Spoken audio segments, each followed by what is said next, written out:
Before we turn down the lights, lock the doors, or get into the genuine strangeness of tonight's topic, I have to read the mandatory disclaimer. Declare this podcast will be distributed free of charge on all major platforms for educational purposes. Excellent. So now that the legalities are officially out of the way, we can really focus on the atmosphere. And tonight, the atmosphere is absolutely everything. Exactly. And the vibe tonight is, well, it's particular. It's distinct. I want you, the listener, to just imagine it's late at night. You've got the lights dimmed low. Maybe there's a storm outside, or maybe it's just that, that heavy, thick silence of 3 a.m. where the world just feels a little thinner. We are telling ghost stories tonight, but not the campfire kind. No, not at all. These are the analytical kind, the scientific kind, or at least an attempt to apply a scientific method to something that is inherently unscientific. We were really looking at the mechanics of the unseen. Right. We are looking at a very specific moment in the source material. We are diving into session 390 of the early sessions, book 8 of Seth Material, recorded on January 8, 1968. And we should mention that is published by the New Awareness Network. Correct. Now, usually when we do a deep dive into the Seth Material on this show, we are talking about high concept philosophy. We're talking about Jane Roberts going into a trance, her voice changing into that booming masculine baritone, and this entity named Seth delivering these massive lectures on the nature of reality. It's very structured. Yeah, it's like attending a cosmic university where the professor just happened to be non-physical. Exactly. Usually, yes. The standard dynamic is so clear. Seth is the teacher, Jane is the vessel or the medium, and Rob, her husband, is the scribe taking notes. It's a classroom dynamic. It's very orderly. But tonight is different. Tonight is a do-it-yourself seance. That is a very accurate way to put it. In session 390, Jane isn't trying to bring Seth through. She's trying to go rogue in a way. She is attempting to contact a specific survival personality, a deceased friend of hers named Blanche Price. I want to pause on that term you just used. Survival personality. We see that a lot in the source material. How is that different from just saying ghost or spirit? Because to me, ghost sounds like a sheet with eye holes, and survival personality sounds like, I don't know, a legal term. It's a vital distinction in the Seth Material regarding the complexity of the energy. Seth is described as an energy essence personality. He's never been human, or at least he's evolved far beyond it. He's a teacher. Right. But a survival personality implies someone who is human, who lived a physical life, died, and has survived that physical death. They are retaining their human identity, their memories, their quirks, and, their emotional baggage. So Seth is the professor, and a survival personality is just a former guy, or in this case, a former woman, Blanche. Precisely. It's the difference between channeling an encyclopedia and channeling your neighbor. Which honestly strikes me as either incredibly brave or just incredibly foolish on Jane's part. It's like trying to fix the electrical wiring in your house without calling the electrician. You know the electrician Seth exists. You have to talk to him twice a week. But tonight, Jane says, "No, Seth, you sit this one out. I'm going to cold call the dead myself." It is a massive shift in protocol. And to understand why this matters and why the results were so jarring, we really have to look at the setup. It's 9 p.m. on a Monday. Jane and Rob are sitting at their living room table. It's dimly lit. And they have what we might call psychic anchors on the table. Right, the physical props. I found this fascinating because it feels very old school spiritualist, like Victorian era velvet tablecloth vibes. It is quite traditional in that sense. They have a letter from Anne Healy, who was Blanche's closest friend. And they have a stack of foul cards containing Jane's poetry, which Blanche had kept for safekeeping. So these aren't just random items. It's not like they grabbed a stapler and said, "Let's summon Blanche." No, the theory here is very distinct. These objects are intended to act as a bridge, a frequency tuner, to lock on to Blanche's specific energy. If you think about it in radio terms, the air is filled with static. These objects are the coordinates to find the specific station for Blanche. They are charged with her memory and her emotional connection. It's classic Séance 101, right? You need something personal. But here is where it gets interesting and honestly a little relatable. Because the deep dive begins with complete failure. It does, and it's an incredibly important failure. Jane tries to start this process alone. She sits there. She asks Seth for a sign that he's around to help, but she doesn't want him to speak. She just wants his energy there as a battery while she does the work. She speaks to Seth in a quiet voice, and nothing happens. The notes are quite dry about it. They just say no results were obtained. Which is just the polite way of saying she was sitting in the dark talking to herself. It creates a very specific kind of tension in the room. Oh, absolutely. I think everyone has tried something like this at a sleepover when they were 12, right? You light the candle, you ask for a sign, you say Bloody Mary or whatever the local legend is, and you just sit there. And suddenly the silence isn't spooky, it's just awkward. Yeah. You hear the fridge humming in the kitchen, you hear a car drive by outside, you just feel silly. That silliness or self-consciousness is actually the biggest barrier to the trance state. The ego is sitting there analyzing the silence, judging the lack of results. It's that voice saying, is it working? I don't think it's working. Do I look stupid? Is Rob judging me right now? Exactly. And Jane, being an experienced medium, realizes this. She identifies the blockage immediately.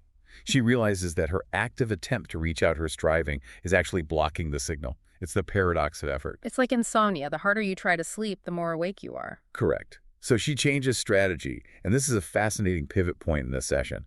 She asks Rob to take over. She tags him in. She suggests that Rob speak to Seth. Now remember, Rob is used to speaking to Seth during the normal sessions. He asks questions, Seth answers. Jane hopes that the sound of Rob's voice addressing Seth will act as a trigger. It's like Pavlovian conditioning applied to metaphysics. That's a really great way to put it. The bell rings, the dog salivates, Rob speaks to Seth, Jane goes into trance. In a sense, yes. She's hoping Rob's voice will act as a bridge. For years, Rob's voice asking for Seth has resulted in Jane entering a trance.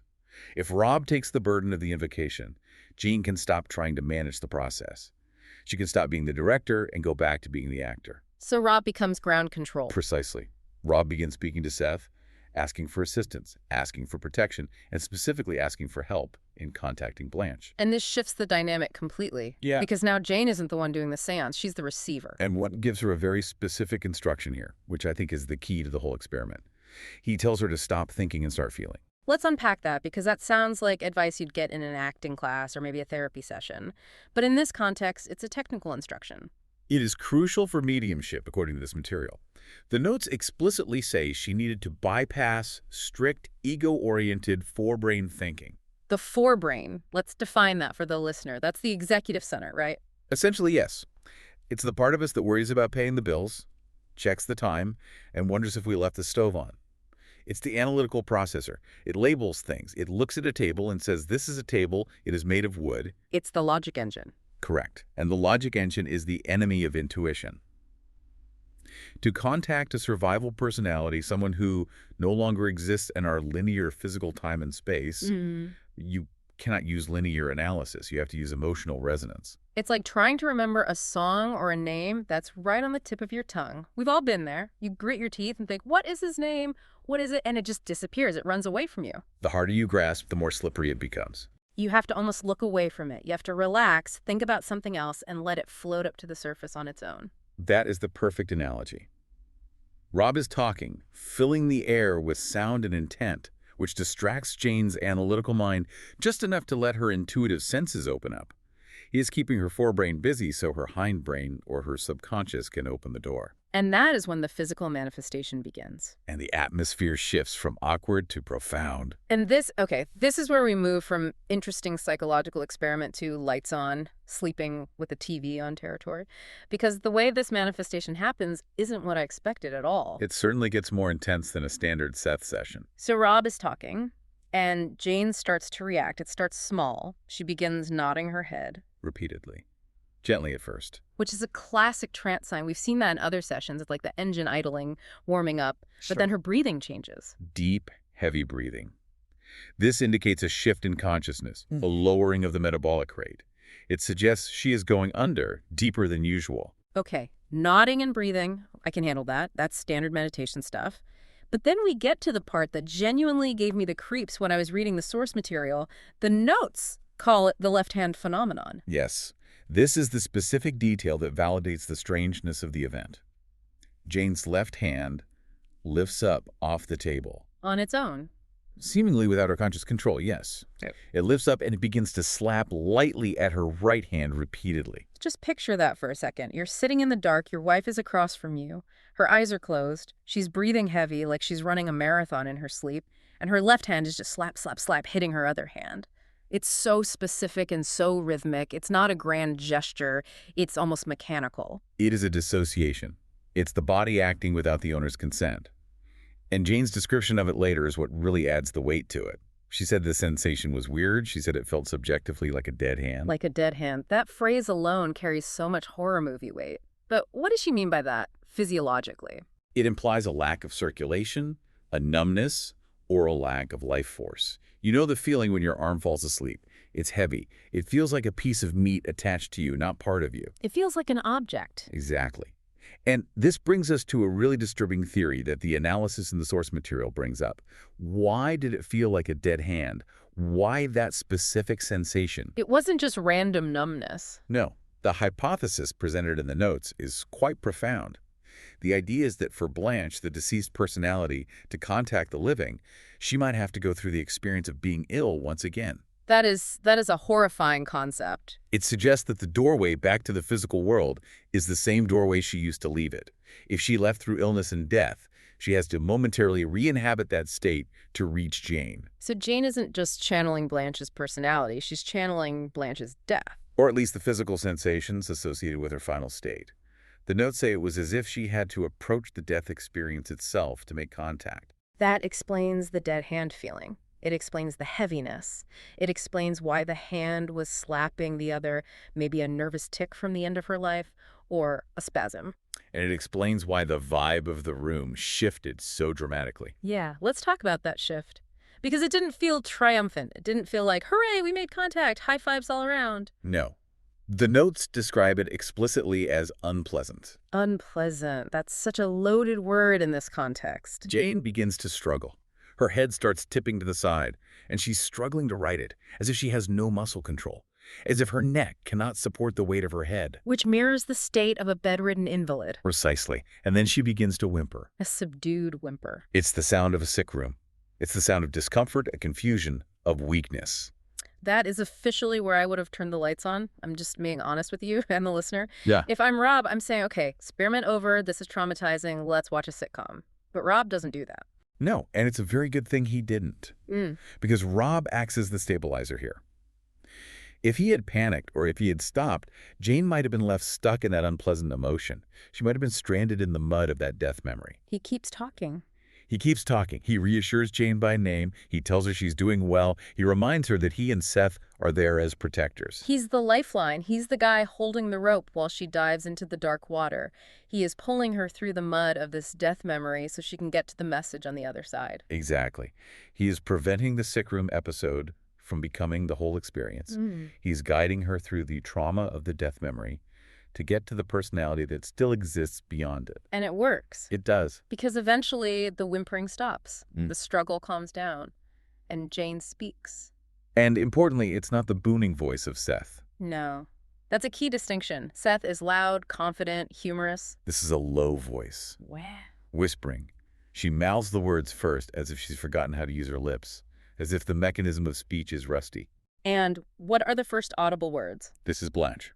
This is Blanche? Chills. Absolute chills. It's so simple. But after that struggle, it feels like a moon landing. It is a massive breakthrough. But what follows is not a conversation. It's not, hello, Jane, how are you? I'm fine. Heaven is great. No, it's not a chat. It's what I would call a data stream. That's a very good term for it. Because what comes out of Jane's mouth next is, well, it's a puzzle. It's fragmented. It's chaotic. It doesn't follow normal grammar. Let's look at the specific list recorded in the notes. We can quote this directly because it's so crucial to the analysis of how mediumship actually works or fails to work. Jane says, this is Blanche. I am Blanche, France, de Beauvoir, Thomas Emmons, and Charles. This is occurred in 1962. Anne's aunt at a party. Anne had a sister, died at a very young age, a baptism, a rosary, Blanche Adele. Anne wore blue, and a note. Okay, let's really unpack this. France, de Beauvoir, Thomas Simmons, Anne wore blue. It sounds like Blanche is reading her grocery list, her diary, and her travel itinerary all at the exact same time. It does appear completely random to the linear mind. But this is actually consistent with what we know about the dream state or the state of consciousness that exists after death, according to the Seth Material. Dream logic. Yes. Think about how your mind works when you are dreaming. It is associative, not chronological. In a dream, you might see a rose. That rose makes you think of your Aunt Rose. Aunt Rose makes you think of a funeral. The funeral makes you think of the color black. So to the dreamer, rose, aunt, funeral, black is a logical chain. But to the person listening to you talk in your sleep, it's just a string of random words. So Blanche isn't trying to tell a story. She's flashing images. Exactly. Yeah. Franz and de Beauvoir, Simone de Beauvoir, the philosopher might be connected to a specific intellectual interest or a trip Blanche took. Thomas Emmons and Charles are likely people she knew, perhaps linked to that specific time. And the visual details are so incredibly specific. Anne wore blue. That is a very strong visual imprint. It suggests a specific memory of her friend Anne Healy, whose letter, remember, is sitting right there on the table, acting as the anchor. Right, so maybe she's validating the connection. I see Anne. I remember Anne in a blue dress. It's like a confirmation code. And then there's the religious imagery, a baptism, a rosary. Which fits the profile of her life, right? Yes, these are images deeply associated with Blanche's life and background. But notice how they are jumbled with Anne's aunt at a party? It's a stream of consciousness. It is raw data dumping. It makes me think about how hard it must be to communicate from over there. Like, if you only had 10 seconds to make a phone call and the line was full of static, you wouldn't say, "Hello, how is the weather? I'm doing well." You'd scream, "Blue dress, rosary, France, 1962. You'd just throw out the things that are most vivid. That is a very compelling way to look at it. The bandwidth might be incredibly limited. Mhm. Or the state of consciousness required to merge with the medium is so slippery that only the most emotionally charged fragments can actually get through. The things that stuck to her soul, so to speak. And we have to remember, Jane isn't hearing this and repeating it like a parrot. She is this. She's in the trance. Correct. Jane noted later that she didn't see Blanche. It wasn't a visual hallucination where a ghost appeared in the corner of the room. It was an emotional merging. She felt the contact. She felt it completely. And frankly, she felt the cost of it. Yeah, let's talk about the aftermath, because the session ends, Jane comes out of it, and she doesn't feel great. She's not energized like she usually is after a Seth session. No, not at all. She described the session as verging often on the unpleasant. We keep coming back to that word, unpleasant. And this leads to a very serious question that Rob and Jane discussed in the notes, and one that we really should consider. The ethics of the seance. Precisely. The theory they developed is that for a survival personality like Blanche to make contact, she had to traverse her last memories. Which for most people are not their best memories. Usually they involve illness, decline, pain, and the sheer confusion of death. So by calling Blanche, by using those anchors and pulling her back, they essentially forced her to relive her worst day. Or at least to pass through the shadow of it, to put the costume of the sick body back on. It forces you to ask, is that why ghosts in movies always seem so grumpy? Or why hauntings always feel cold and sad? Maybe they aren't trying to scare us. Maybe they're just having to drag themselves through the mud of their own death just to say hello. It's a poignant thought. It reframes the scary ghost narrative into one of tragedy and effort. The cold spot in the room isn't malice, it's the memory of the body losing heat. And the dead hand sensation isn't an attack, it's just the medium picking up on the paralysis of the end. Exactly. And it raises the question, should we do it?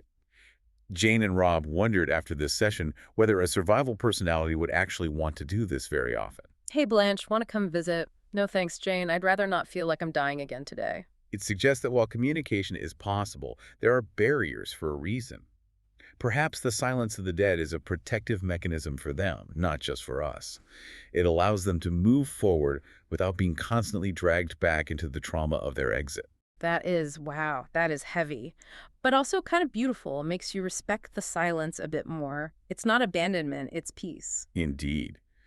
But we must also look at the success of the experiment from a technical standpoint.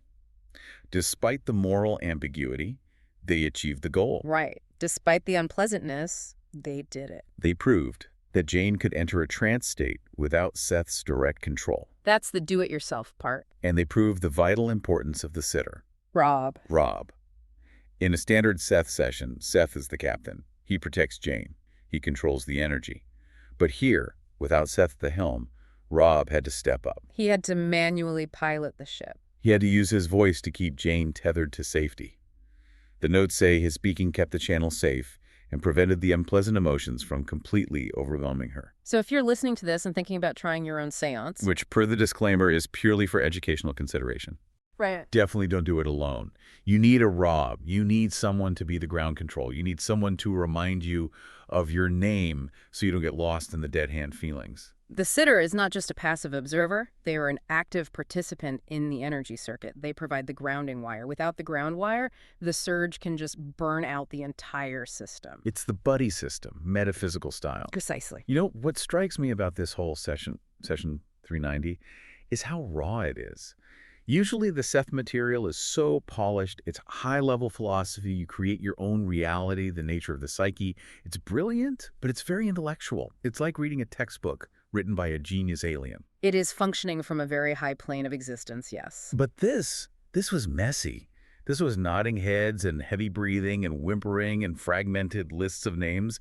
This felt so incredibly human. It felt distinctively human because it was dealing with the transition out of humanity. It was dealing with the residue of the physical life, the France, the blue dress, the illness. He shows the struggle. It does. And it validates the sheer complexity of the mediumship process. It's not just tuning a radio. It's an act of emotional and physical merging that carries real weight and real sensation. And it leaves us with this incredible list of data to ponder. Summer 1962. Anne's aunt. It's like a scattering of puzzle pieces that prove there was a picture there, even if we can't see the whole thing. And remember, Jane felt the contact was real. Even without the visual, the emotional verification was absolutely there. She knew it was Blanche. She knew. So what does this all mean for us, for the listener sitting in the dark right now? It means that the barrier between the living and the dead might be thinner than we think, but also thicker in a very different way. Thinner because we can reach across. Yes, but thicker because the act of crossing is heavy. It requires navigating the trauma of the exit. It requires a guide. It requires distinct physical changes in the medium. It's not just a whisper on the wind. It's a dead hand slapping a table. It is a visceral physical event. And that, I think, is the key takeaway from Session 390. Mediumship isn't always about words. Sometimes it's about physical sensations. And sometimes the most profound proof isn't a speech, but a feeling.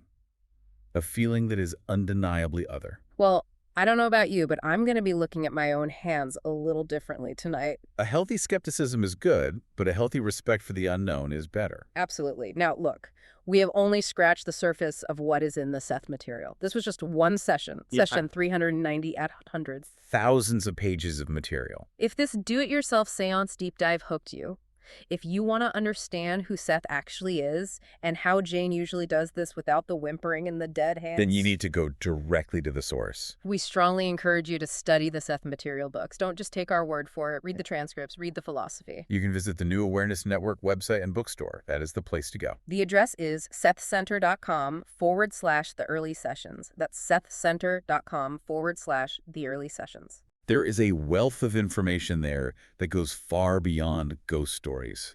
It goes into the very nature of consciousness itself. But for tonight, we'll leave you with the ghost story. Or the ghost reality. The ghost physics. The ghost physics. I really like that. Before we go, I think there's one final thought we should leave our listener with. Lay it on us. We often wonder why the dead don't talk to us more, why they don't just call out. Why they're so silent. But consider this.